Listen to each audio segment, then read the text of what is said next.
Hello folks, Kyle here, the Cichlid Center. Welcome back and thanks so much for watching. I really appreciate it. Today's video, the best African cichlid for beginners. And before I get into it, I just want to say, be sure and hit that subscribe button, hit the bell notifications so that you don't miss any of my upcoming videos. I'm going to be bringing you a lot of content that's in regard to tips and information for the aquarium hobby.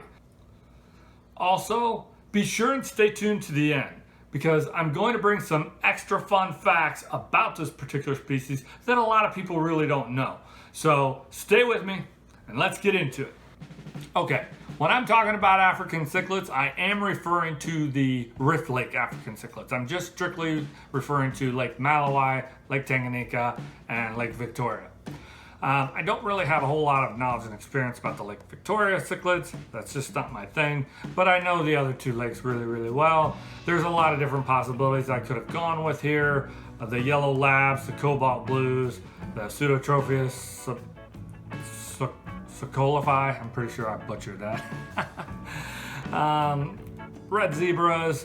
Those are all great options from Lake Malawi. In regard to Lake Tanganyika, I could have gone with Julies. That would have been a pretty good option. However, what I'm going to go with for the best African cichlid for beginners, it is from Lake Tanganyika, and it is the Princess Cichlid, or the Neolamprologus Brichardi. And here's why. These fish, they're really fascinating. They've got great finish, and they're very graceful. They're awesome fish to skate for because they love the rocks, but they'll also come out and swim in the open water. One little known detail is that they are and when it comes to breeding, they're a cave spawner and rock dweller, but they also swim in the open water and school. They're the only fish that's a cave spawner of the Rift Lake African Cichlid that also schools like that. Their young help to raise the next generation, and then the next generation. And in the lake, they actually have schools that can be thousands and thousands of individual fish. So it's really pretty spectacular. At this point, I'll go ahead and flip the camera to some B-roll of my actual Princess Cichlid. It's a male. He's about 3.5, 4 inches. Just one of my favorite fish. I remember when I got him, he was really little, and I was just like, this fish has some potential to be pretty special. And he's awesome. He is not disappointed in the slightest. I absolutely love this fish. So I'll bring you some B-roll of him. The reason I chose this African cichlid as my top choice for beginners is because they are often referred to as the guppy of the African cichlid world. And basically what that means is they breed early and often. And again, that schooling behavior, that community that they build up, it's pretty fascinating to watch. So that's one of the reasons.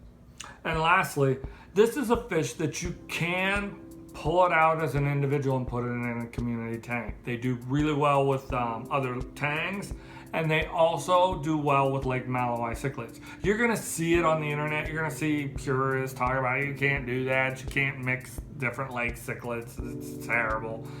It's not true. It can be done. It's been done successfully by many people.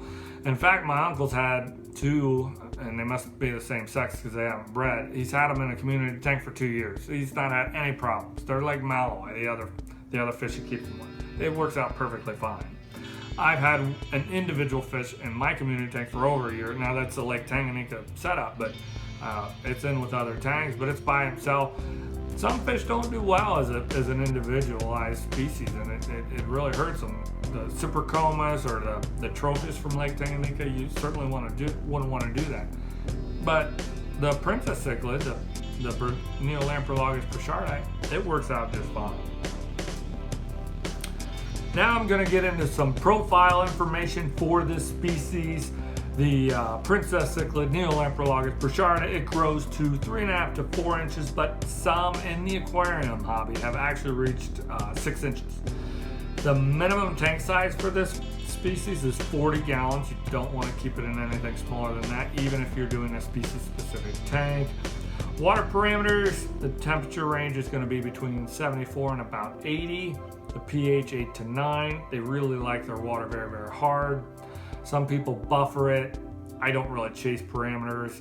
I keep sand and or crushed coral in my tanks. That buffers a little bit. I keep sand, for rockscape, I typically use sandstone and limestone. That helps a little bit as well. I try to set it up so whatever my water is, that's what it's going to be constantly. I don't chase the parameters.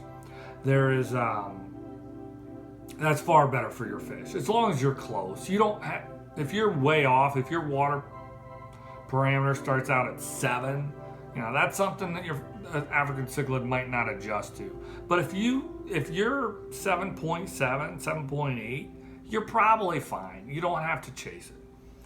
I mentioned the rockscape. They love rocks. Be careful how you set up your rocks. You don't want, if they will dig. They'll dig in the sand. They'll dig in your gravel.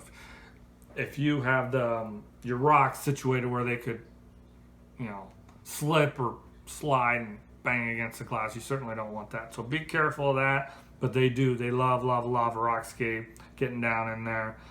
For diet, in the wild, they eat plankton and other tiny crustaceans. In the aquarium hobby, they're going to take just about any cichlid food there is. They're pretty voracious eaters. Flake food, pellets. You can supplement that with frozen brine shrimp or other, you know, live feedings of shrimp-based stuff is really the nicest. That's really what's going to work great for you. And then, lastly, the fun facts. Okay, here we go. For this Princess Cichlid, did you know there are 79 different known collection points for this exact species? In addition to that, there's 10 other species that are very similar, often referred to as part of the Brichardi complex. Many of those have multiple collection points with varying color marks as well. So, there's a ton of these things out there, okay? So when people are talking about Princess Cichlid, Brichardi Cichlid, Sunshine Cichlid, or Daffodil Cichlid, you really have to know the source, or you have to know, or you have to really look at the fish and exactly what you're dealing with. Because I'm telling you what, there's hundreds of different variations of these fish. So that's part of it. It makes it fascinating.